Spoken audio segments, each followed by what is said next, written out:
High, কেমন আছো তোমরা? দেখো, আজকে সানডে, চলে এসেছে একটা নতুন রান্না নিয়ে। নারকেল বাটার চিকেন বানাবো আজকে। চিকেন ভালো করে দই দিয়ে পরিষ্কার করে দই, পেঁয়াজ বাটা, আদা বাটা, রসুন বাটা, একটু নুন দিয়ে মাখিয়ে রেখে দিয়েছি। আর এখানে পোস্ত, চালমগজ, নারকেল ভালো করে পেস্ট করে নিয়েছি লঙ্কা দিয়ে। এবার আমরা ম্যারিনেট করা চিকেনটা সেটা হোয়াইট অয়েল দিয়ে, মানে রিফাইন অয়েল দিয়ে আমরা ফ্রাই করে নেব একে একে।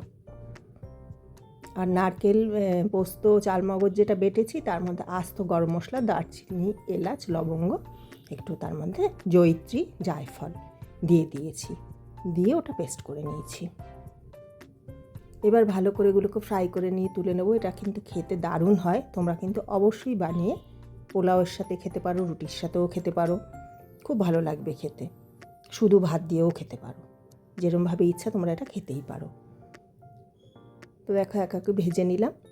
আর এর মধ্যে হয়ে গেলে রান্নাটা শেষে একটু গোলাপ জল দিয়ে দেবে, সামান্য একটু গোলাপ জল দিয়ে ওটা নাড়িয়ে নিলেই হয়ে যাবে। এবার তেলের মধ্যে ভেজে নিয়ে এবার মশলাটা আমরা দিয়ে দিলাম।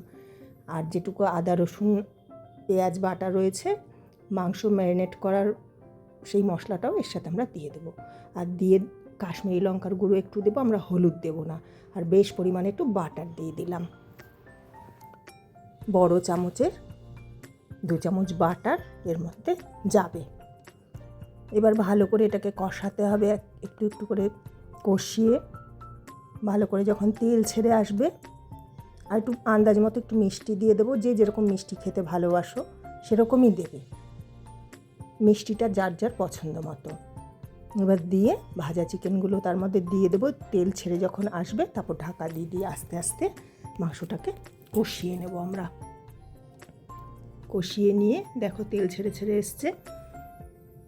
এইভাবে তেলটা পুরো যখন ছেড়ে আসবে তখন আমরা যে মশলা বাটি ধোয়া যে জলটা, অল্প পরিমাণে জলটা আমরা দিয়ে দেব।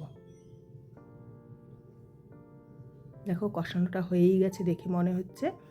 তোমরা ভালো লাগলে স্কিপ না করে পুরোটা দেখবে, লাইক করবে, শেয়ার করবে, চ্যানেলটাকে সাবস্ক্রাইব করবে।